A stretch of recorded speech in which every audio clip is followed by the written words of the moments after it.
Hello and welcome into this edition of the Golf Channel podcast with Rex and Lav. We are coming to you live from our house in Augusta, Georgia. Rex, you are drinking out of your what is that? What do you have there? It's a crow's nest cup. It's just Crow's water, nest cup. but yes, only because I love Just those water. cups and I like to take them home with me.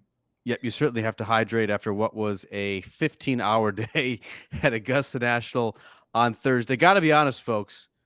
What a freaking leaderboard that we have after the first round. Jon Rahm, Viktor Hovland, and Brooks Koepka all tied for the lead after 765s. Cam Young, Jason Day, I was about to say, don't a couple stop of there. shots back.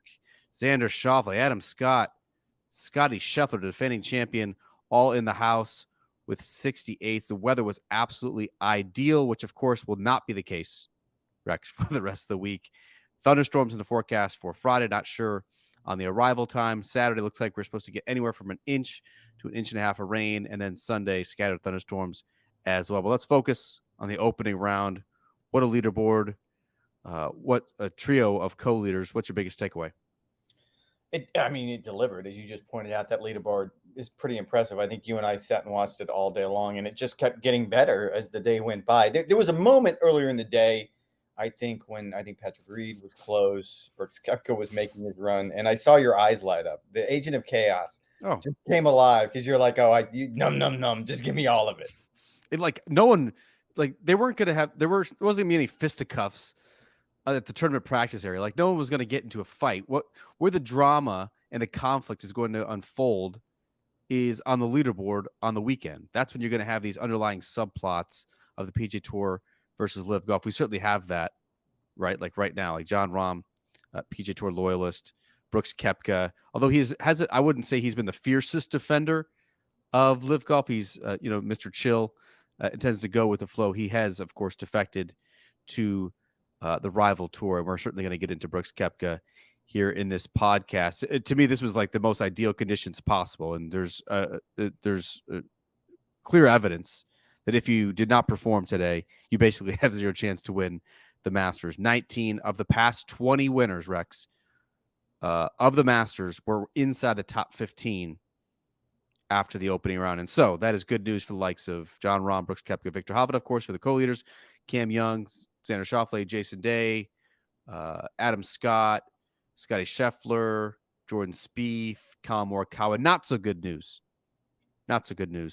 for your boy Rory McIlroy, who mustered an even par 72 on day one. Of course, Tiger Woods, who shot 74. No, and I want to talk about all the leaders. Certainly, Viktor Hovland fascinates me because he hit some unbelievable chips today. And as you and I have probably discussed numerous times on this podcast, that we don't believe that's the strongest part of his game. So you have to be just a monsoon of respect for him. Before we move on, though, and here's what I don't understand. And this is going to be being a prisoner of the moment. This is going to be filled with hyperbole.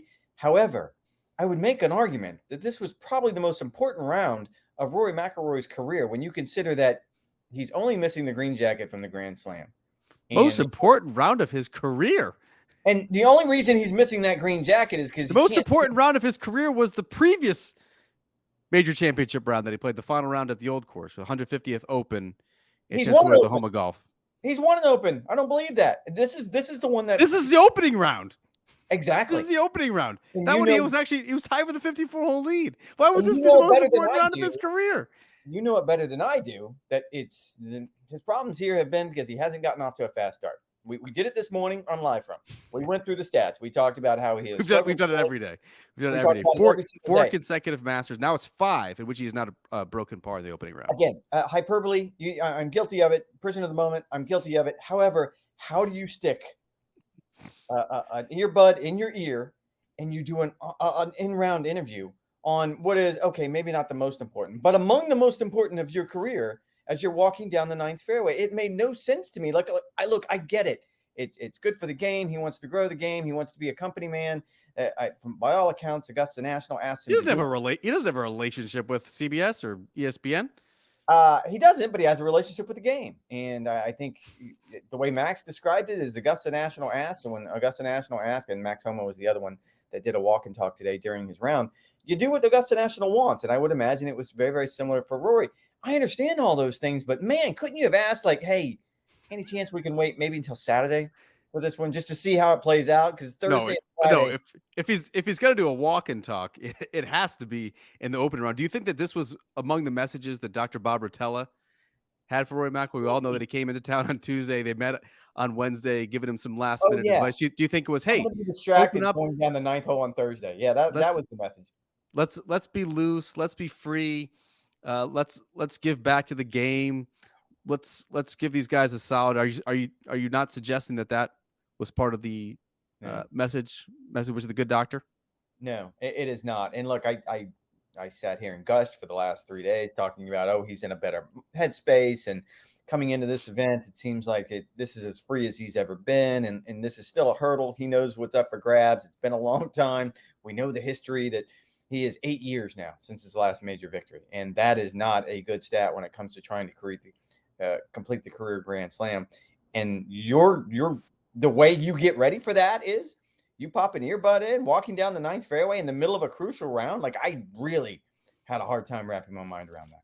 I mean, to be fair, he did make par the ninth hole. I don't think it He served did. necessarily as a huge distraction. I think the bigger issue is that he just wasn't particularly tidy. He had a couple of misses left, which if you follow Rory McIlroy, like, the left miss is very much not good. He made double on 7 after driving it way left, and he actually needed to, make a couple putts down the stretch just to finish at even par. Historically speaking, he has virtually no chance to win this Masters, which is certainly a disappointing fact, right? Like, he came in here in good form, a lot of confidence, deep run in the match play.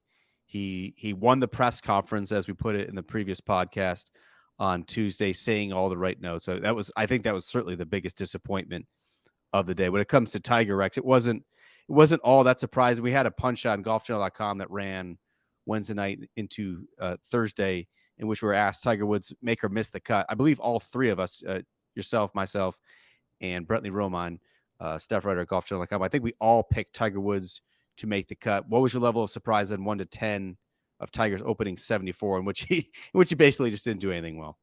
I don't think I had any surprises. And again, I still think he can make the cut. But you thought he was going to make the cut. I still think he can make the cut simply because of the way this field. How many guys missed the cut here? 20? Like, I mean, it's a very small sliver of the field that actually misses 30, the cut. probably 30, 35-ish. All right, so it's an 88-man field, 86-man field after the withdrawals today. So it's a very small sliver. You're starting to deal with percentages here, and I do believe that if he shoots something, let's say he shoots 1 or 2 under par tomorrow, I do think he makes the cut. I will counter. He's T54, Rex, after the opening round. So yeah, he's right there on the edge. He needs a decent round. I will say this, and we kind of brought this up tonight on Live From. It's painful to watch him hit some shots around this golf course, and I'm sure we addressed this last year. Of all the places he can play, this is the Grand Slam Challenge that's going to be the hardest for him going forward. And I'm sure in his mind, mentally, he thinks to himself, "It's Augusta National. I'm a 5-time winner. I've done special and magnificent things on that golf course. I can continue to do that." But given his physical limitations now and the way he limps around the golf course, you and I watched him hit a shot today where I thought he might go down in a heap. Like, when he has a downhill lie, it's painful to watch. It's worrying to watch, to be honest with you. And we go back to the idea that if he's on a flat lie and he doesn't have to walk, man, he still has the power, and it's still a work of art, and he's still fun to watch. But there aren't any flat lies outside of the tee boxes on this golf course. I just feel like the degree of difficulty for him on this golf course is higher than anywhere else right now. I think you're referring to the shot that Tiger had for his approach into number 9, where, I mean, it was a crazy squat. Like, it looked like he was a catcher, like lining up for the high fastball in the corner. Like, it was very awkward. He ended up flaring it out to the right. It was just, he didn't hit his irons particularly close, and obviously Tiger was a hallmark of his career. The reason why he has 5 green jackets is he is arguably the best iron player of all time, and he just wasn't sharp. I don't know how much you can attribute that to the pain that's coursing through his body. I don't know how much you can attribute to that, to lack of preparation. I mean, he had just 18 holes of practice at Augusta National. Did not feel well enough over the previous 2 months to make a scouting trip to Augusta National. I think he's a little bit more broken. I think he's ailing more than he is letting on. He says he's in constant pain, and obviously you can see the grimaces on his face that is the case. But I think the lack of prep time, the lack of on-site practice suggests that he's feeling actually even worse than he says he is. I feel like we completely buried the lead. And look, I wanted to get to Rory. You wanted to get to Tiger. Jon Rahm 4-putted the first hole. And he went on to play. And made 9 more birdies. And played the rest of the way 9 under par. But that look, that's impressive. And it's Jon Rahm being Jon Rahm. And I don't think either one of us are particularly surprised because we knew it was going to come down to the big 3 this week, just the way they've been playing. What shocks me, what surprises me, which is, that this is what's going to be the winner of the day for me. The fact he 4-putted the first hole and didn't snap the putter or someone around him or snap a patron.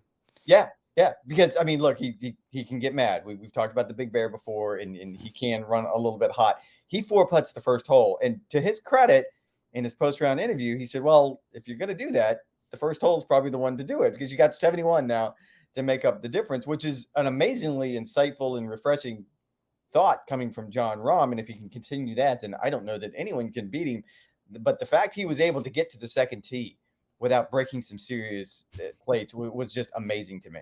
And he justified it afterward, like, I hit good putts, good reads, good strokes. Just a little bit poor speed control on the first green. That's not the first. He won't be the first player to say that there was a difference in speed from the practice putting green when you get on the golf course. That has to be so unnerving. The very first putt of a tournament is like a 30-footer up the hill, and you have absolutely no idea how fast it is actually going to be. I don't think so. We obviously don't have strokes gained numbers for the Masters tournament, but there cannot be a player who struck the ball better than Jon Rahm in the opening round. Hit every single fairway and hit all but one green. Just an absolute ball striking clinic from the big fella. I was most encouraged, Rex, by his driver. We talked about it on the podcast actually a couple of times over the past couple of months. He's been the game's preeminent driver of the golf ball over the past couple of years, and yet something was missing. We potentially had theorized that he was trying to work the ball from right to left as opposed to going away from his traditional shot shape from left to right. Yeah. I did theorize that. Turns out, no, it was just a faulty piece of equipment. And he has changed the driver head. He is much more comfortable. And I think that was evident on day 1 at Augusta National, where he trusted his trusty cut and absolutely pounded it all over the lot. He certainly looks like the man to beat after day 1. Who do you believe in more, Rex, after the first round? Viktor Hovland after his 65 or Brooks Koepka, last week's live winner, after his 65? In a weird way, it's got to be Brooks. I just looked it up just out of curiosity, just when you mentioned strokes gained, and they don't do strokes gained, but greens in regulation, Jon Rahm missed just one green. So 94%. I know, I said that. I mean, that's amazing to me. I mean, when you consider which green did he miss? Well, I'm not trying to put you on the spot here. I'm just curious, like how, like I bet he was more angry about missing the green than the 4-putt at 1. Well, it must have been 1, right? No, it couldn't have been 1. No, he 4-putted number 1. Yeah. We can get back to that. Okay.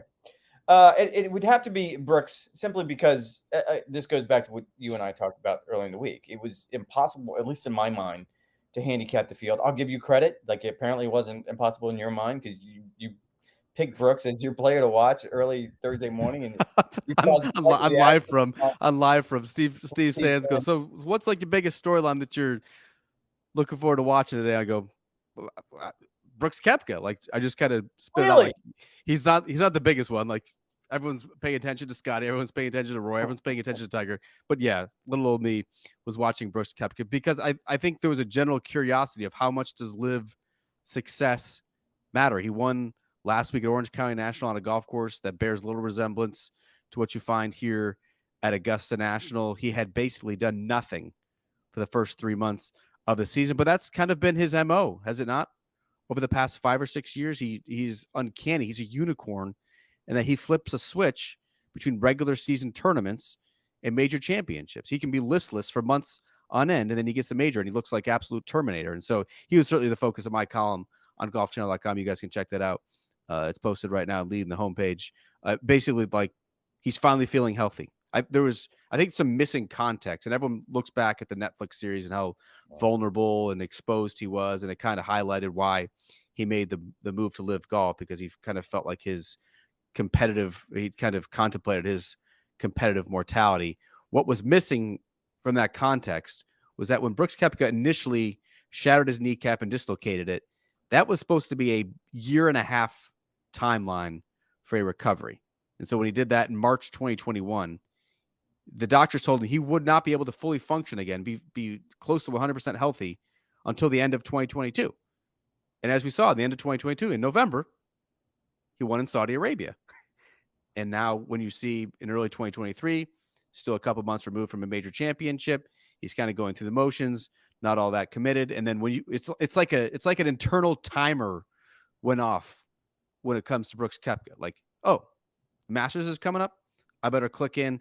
I better start focusing. He wins last week on Live, and then he shoots a 65 on Thursday at Augusta National and very much looks like King Koepka again. It's amazing. And I don't want to read too much into this because, again, it's very, very difficult to gauge the players who are playing on Live. He wins last week at Orange County National, and we can talk in circles about this. It was 54 holes, shotgun start, team concept, whatever it is you want to do. That's not my hang up with this. My hang up with this is I have a hard time quantifying it the way we have historically done it, the way we have done it with shot link stats and strokes gained and all of the information we have available to us now. We don't have that information available to us now on Live Golf. And look, maybe that's me being short-sighted. That's us being short-sighted because we're not being able to dig in. I think the assumption is easy to make. It's easy to make the leap that, oh, he's playing against inferior competition.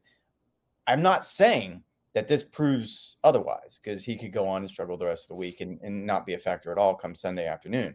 But to your point, if he does find a way to flip that switch, to become that major monster that we know he can become when it comes to these events that matter the most to him, then you certainly have to start looking at those events, at least in my mind, in a different light, because you're not going to be able to dismiss them so easy. It's like suddenly it's not so easy to dismiss the 54 holes and the shotgun start and everything else that goes into it, because there was something to be said for he won last week and came into this week with some sort of form. I talked to his dad, Bob Koepka, this morning on the range, and to your point about the injury, we were having essentially the same conversation. I was telling him like the struggles that I was having sort of trying to figure out how the Live guys slotted in. And I said, one of the things that everyone wanted to point out, well, you don't play the same schedule now leading up to the Masters and the other majors. And Bob pointed out that that was probably a good thing for Brooks because it allowed him to become healthy. When if he was still playing a PGA Tour schedule, if he was still playing those normal events, he was probably going to press. He was probably going to do what almost every other tour player does and continue to try to play his way through it, and was only going to make it worse.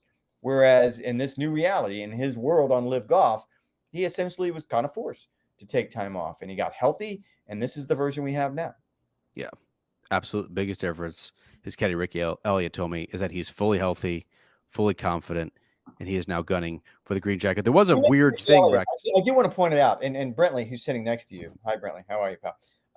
He pointed this out on the ride home tonight, that I can't remember the first day of a major that there were so many social media controversies generated. I mean, we had an issue with Ricky Elliott, which Augusta National looked at and decided there was no violation whatsoever. There was something that happened with Colin Morikawa that apparently didn't happen, that it was a bit of an editing thing to the. I've never been involved with a major where there were so many things that happened on day one that you essentially had to wait for an official statement to move on. It was fascinating. Is that just not the media world we live in 2023, where people get up in arms about what happened to be either careless accusations or something that is not as it appears?